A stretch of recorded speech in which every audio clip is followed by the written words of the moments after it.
Consider this, a news and information program recorded on the campus of the University of Nebraska at Omaha. From the Fireside Lounge in the Milo Bale Student Center, here is your host, Carol Schrader. Hello and welcome back to the University of Nebraska, Omaha. How many times in your life have you said, I wouldn't have that job of blah, blah, blah if you paid me $1 million? Well, this past year I could have picked a number of jobs. State senator would have been one, and certainly president of a state college or a community college or a chancellor of a Nebraska University College or university. We have Nancy Belk here. She has spent an interesting year, to say the least. Actually, almost a year since they announced the first round of budget cuts. It's been cuts. 18 months since we've been planning for them. You're still, though, in a less of a state of limbo with the unicameral finally passing its spending and tax bills. But where are we right now in this limbo, on this date in time, at this moment, without any gubernatorial vetoes? Well, we have a package that we can certainly live with. We obviously will have to live with whatever is passed. This is better than the governor's original proposal of a minus 10%, which was very, very heavy on top of a minus 7%. We've had over 3 different cuts in the last 18 months. So we already are 7% less to the base, and we are very pleased that the current revenue and appropriations bill would mean a 4.7% decrease to the base on our University of Nebraska campuses. So if what's current holds, it would be a 4.7% decrease on top of what we've already had. Now what, I don't want to go too far into the future, but the University Board of Regents at some point under the worst scare scenarios was talking about tuition hikes and as high as 20% was bandied about. Do you think there still will be a tuition hike? Oh, there clearly will be a tuition increase. First of all of our campuses are below our peers and our competition in tuition. We still are a very good buy on whatever campus you are attending. Some people say we even have the perception of cheap. You know, we don't look upon ourselves as the value that it is, because we tend to think, well, if it's bargain basement or even in the middle of the middle tier. We're definitely below the middle tier. So there is definitely a need for a tuition increase with such a reduction in state revenues. And besides, in terms of the quality of the education, a tuition increase will help ensure that continuing. And the tuition will not be set until the June board meeting. And that will give a time for the dust to settle, assuming that it even will settle, because they're talking about possibly a special session if the governor doesn't. I don't think the university wants a special session any more than the senators. No, I don't think. So let's hope that we can get this done next week. The governor has until Monday to veto either the total package or any line items. And then by Tuesday, if there were vetoes on the floor, there would be the opportunity for overrides. And it's not over until it's over. And while we got a very healthy margin of votes on both the bills, you don't know what the line items are going to prove. That's what could be challenging. You got 37 votes in favor of this spending measure, 36 on 36, the other. okay. 37 on one, 36 on the other. It takes 30 to override. But as you go through and try to override individual vetoes, then you might see some variations. Let's look back about 18 months. You came to this university. You are widely considered to have been the right person here at that right time. In fact, when you were considering and one of 2 finalists for a job in Kentucky this last December, I would walk through campus and in appall. They were in appall. But you chose to back out of that, and you stuck during very difficult times here. Let's go through this process of, you knew all the states were going to get hit, or most of them a little 90% of all states have had budget reductions, and higher education always takes a share because we're such a big part of state budgets. So budget reductions are a way of life right now, and universities have to be a part of helping solve the revenue shortfall.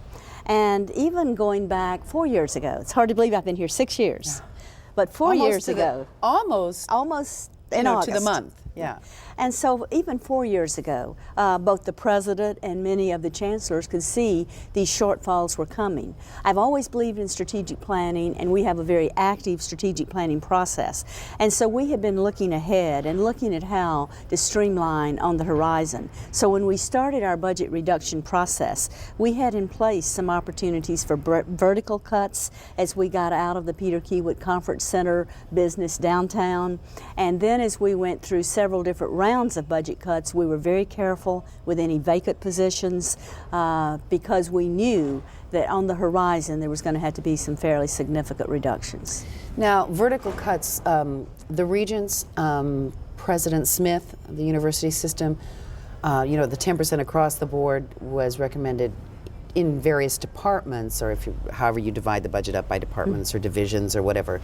But the regents and President Smith, and I'm assuming from the kinds of things you've looked at here, said that, you know, it has to be vertical. You have to, all the 3 campuses or 4 campuses, if you include the medical center, are not the same, and you can't just, and the programs within them are not, I won't say they were all equal, but they're different for different campuses, and you don't want to weaken everything in an entire university Well, I've never system. considered cuts across the board, and the university didn't either. It was the governor who did the 10% more or less across the board of many agencies. Right. So I know there was We've some never confusion there considered. that assumed when they said 10% across the board that it would mean like 10% out of every little The bit university of everything. never assumed that on any campus. And- And we have always looked at what it is that you can quit doing. If you do, across the board, you make everything mediocre.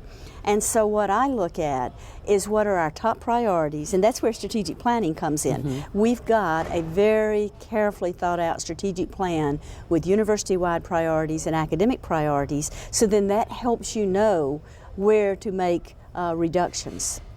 Now you take the university and what Chancellor Perlman went through with this no confidence vote that was going to happen in the fall, and he said, let's don't fool around, let's move it up. I want to know what you think. You didn't face anything like that, but each institution is a little different. They're heavy on research and a lot of other things that we don't have, like agriculture, which is such a important thing and a political thing in the state. Our university here does research. Absolutely. No mistake about it. We've got some of the top research programs nationally rated in our doctoral programs, but it's more selective in certain areas. But every campus has to be looked at differently. I never got the sense, being on this campus at least once a week, and oftentimes many more times, that your reorganization kind of plan that you really involved faculty, administrators, and even students in was And the community. Right. I believe that in strategic planning, it's ongoing, it's inclusive. That's why we have the different constituencies we serve. So it certainly And- didn't surprise the culture of this institution that, we're constantly looking and reevaluating. And particularly when I started strategic planning as soon as I arrived. Not that this campus hadn't done strategic planning, but a relook, where are we going, how are we going to set our priorities? And you need to do that in good budget times as well as bad. In fact, strategic planning is most important if you have a lot of surplus money or if you've got a lot of reductions. And so we were ready, not wanting to have to make the cuts we have, but we were ready to look at structurally where can we make the cuts and still serve our 3 priorities: focus on students, high academic excellence, and we engage with the community as the state's metropolitan university. Yes, you always talk about the vision as a metropolitan university of high distinction. And when this all came at a time too when we had, now I hope I get this right, we had the highest enrollment we'd had in several years last fall, the highest number of credit hours ever. I believe, in the fall. And of course, the residence halls, which is one of the reasons you were brought in, because of your experience in an urban setting and Starting up those first residence halls. We're full, and we're building more, and they're already full. And we've got another 480 beds that'll be available this fall. So yes, at the best possible time in our history, increased enrollment, more credit hour production than we had in the early 90s when we had 17,000 students. Now we have 15,000 students, but they're taking more hours. So our credit hour production's up, and then housing has brought a new dimension, and then you begin to get the budget reductions. So we've had to look hard at how to maintain the academic quality. And we will continue to do that, which is why you cut vertically rather than across the board. One thing that I think students were finding out kind of as the year progressed, and certainly this spring, is that the number of course offerings, not drastically, but it was affected, and some courses were not offered every year or every semester as had been in the past. And I guess that just means more planning for the student ahead of time. Actually, the student can still finish if they are going full-time in 4 years. Right. You may have some larger sections, you may have less numbers of sections taught, but basically this isn't going to extend the degree program. Most students extend the degree program by their own choice, by working, families, and other obligations. Yeah, when you work a lot, sometimes Yeah. that 4 years gets stretched out. And into we 5. serve that kind of student. So 4 years is not necessarily a goal for our students, but there's no question it might not be as convenient, and courses might not be offered as often. But And the students, part-time student may have a little more, who always kind of had to figure way ahead of when this was going to be offered, might have to be working ahead. But how would you characterize it as being the kind of thing that somebody that hadn't picked up a catalog in a couple of years and is coming back would notice a huge change in terms of I don't think re-entering so. their major? And of course, things are online now, so you don't really have the catalog to pick That's up. true. They are online. You register online. Yeah. It's a whole new world. So I think where individuals will see more differences is in class size, and there's no question you'll perhaps have fewer choice, and particularly if we go much below this additional 4.7. But the way I've handled a lot of the budget cuts, Carol, is to really look at a total administrative restructuring. Everyone thinks you can do without administration. Well, you of had course. two big resignations in your administration, and you said we're going to cut $500,000. It was by design. I'm up to almost $1 million now in administrative reductions.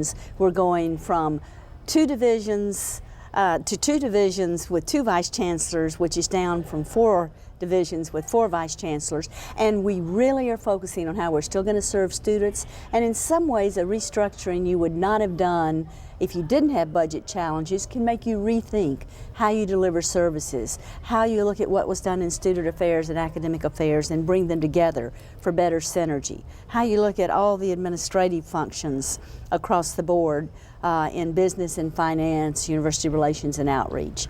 And we're still going to deliver a good program, and most students and faculty aren't that impacted by administrative structure if they can still do their jobs and get their classes. You put together a number of task force, and you were renowned on campus for the colors. They were color coded. One was magenta. This was the closest I had to magenta. Yes. So that's why I wore this today, because I always We've got magenta and plum. yeah. And those were just the short names for what the task forces right, were looking absolutely, at. Absolutely. I'm not making fun. It was just kind of a Yeah, really, especially for some of our colleagues who are a little color impaired. Yeah. It was the color of the printer based on what the name of the task force was. But at any rate, there actually was some streamlining of the total university, not by colleges necessarily, although there were some divisions and college streamlining. Well, for instance, we no longer have a separate college of continuing studies. That's now going to be a part of our College of Public Administration and Community Service that everyone calls CPACs. And so that's a very logical fit. The biggest degree in continuing studies is the Bachelor of General Studies, the BGS. A mainstay of this That's right. university. And A lot of our Offutt people, we used to have a huge bootstrapper program. It's renowned. And it still will be a very big program. But it is by collapsing these colleges and getting some economies of scale, we also are looking at a new alliances among the College of Fine Arts, the Department of Communications, and Radio and Television. Radio and Television. They all deal with outreach, digital media, and I think there can be some good benefit to programs as well as economies of scale. And then by re-looking at our Division of Academic and Student Affairs going together, and rethinking how we do all of our business services and outreach, I think we're going to have some alliances that'll serve us well for the future. And Carol, I'm interested in what this university is going to be 20 years down the road.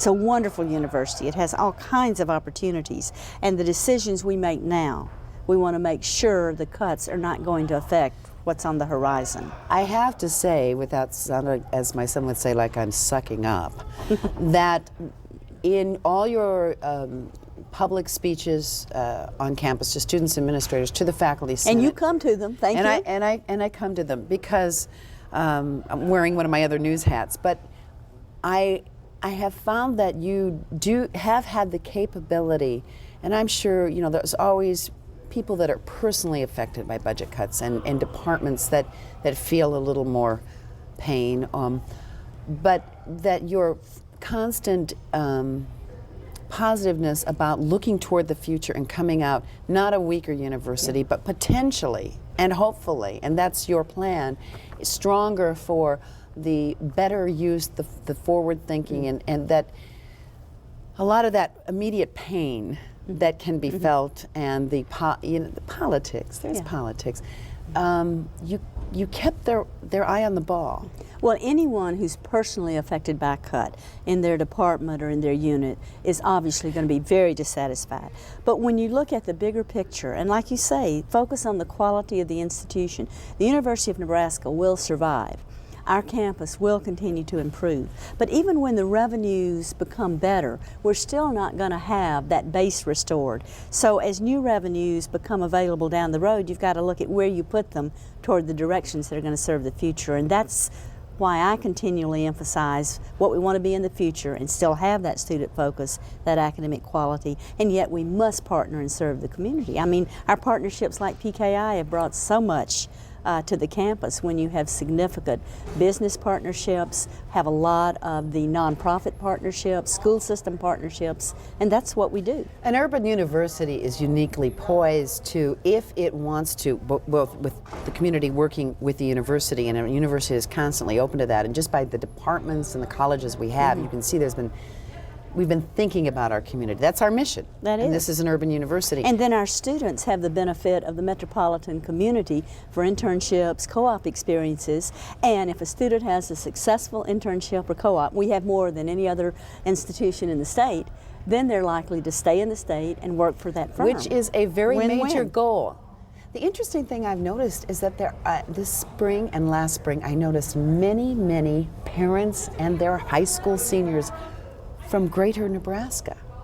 That's true. Coming to, and I guess having been raised in, okay, they were still calling it West Dodge High when I was here. We but don't even use that word anymore. No, but I'm saying it was right after the merger that I came here, the year after the merger. So, I mean, I've been through this evolution, but even that was a little bit of shock the last couple of years. Where are you from?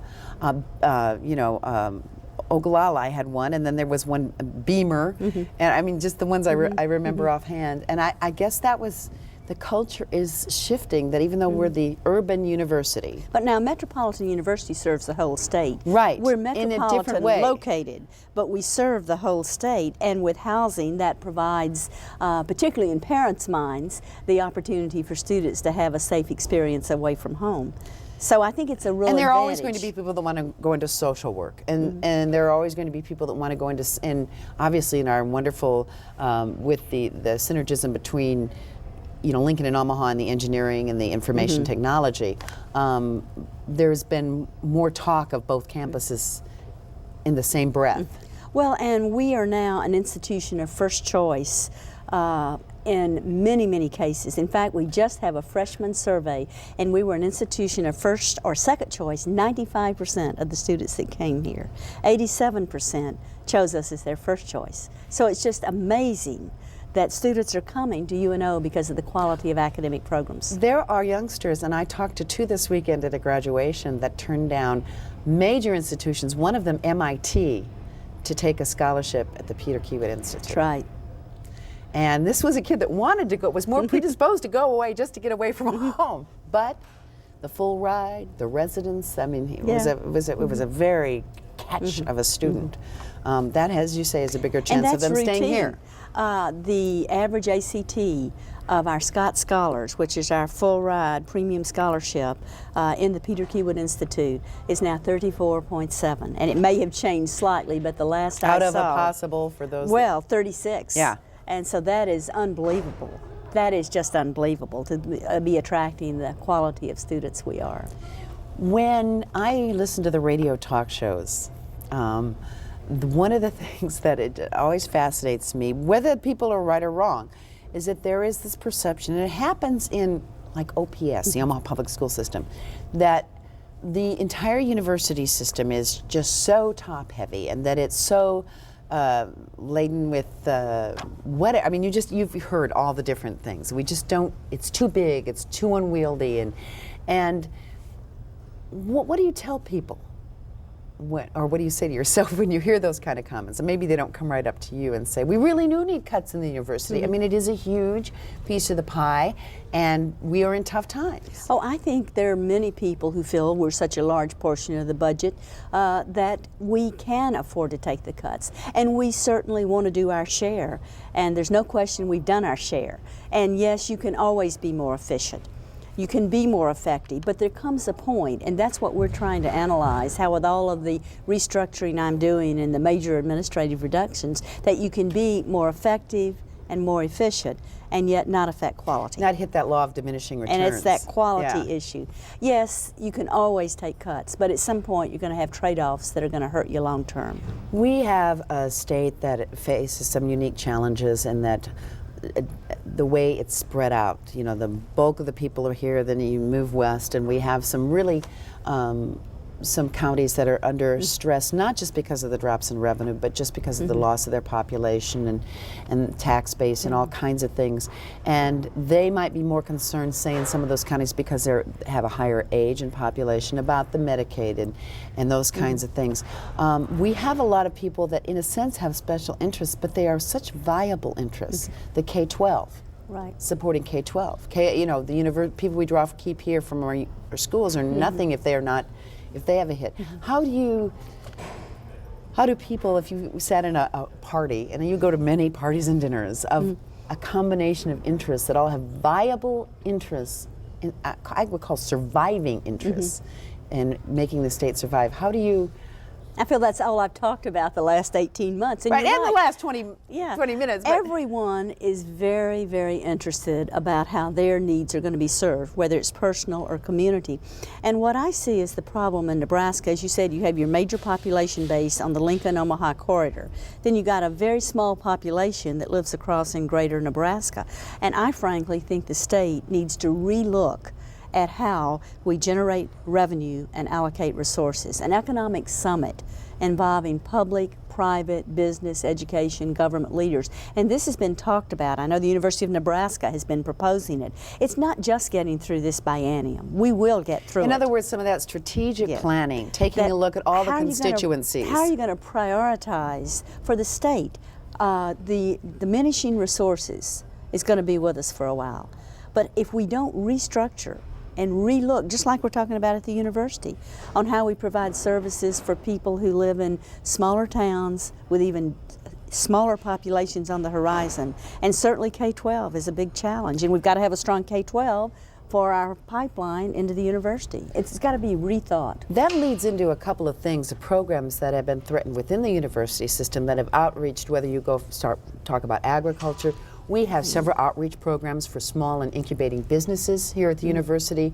I can't remember the letters, Well, NBDC is our Nebraska Business Development Center, for which we have statewide. And then right down at the Peter Kiewit Institute South Campus, we've got the Scott Technology Transfer Center, which has incubating businesses as well as mid-level with a beginning business plan, and then the more experienced businesses that gives our students, faculty, staff an opportunity to help grow businesses. But the point I'm making is what you were talking about.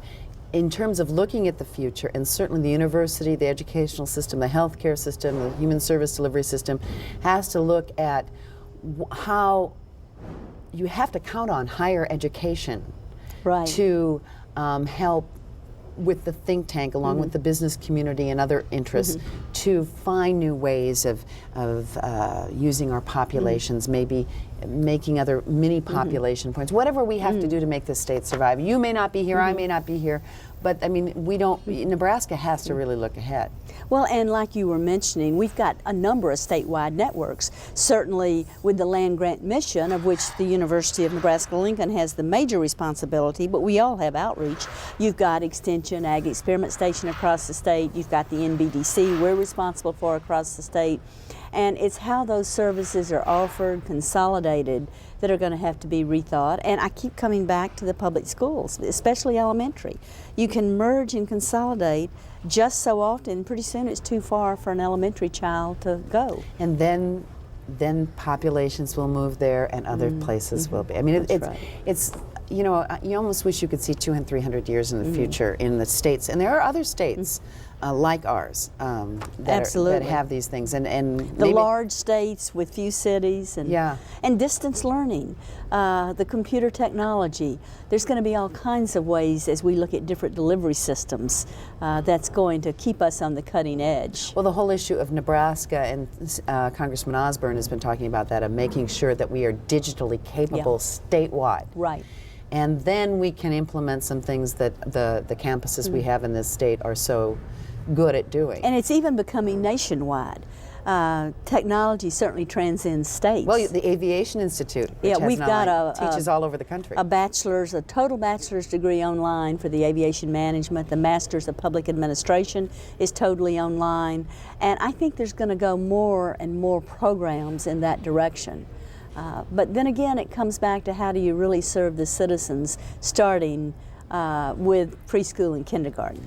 That's still where I really would like us to rethink the whole educational spectrum and how we generate revenue and allocate resources. We need some sort of economic summit so that when times get hard, there's an educational trust. There's something to fall back on so we don't have to go through these major budget cuts every cycle. And this is my 7th public university in 5 states in administration.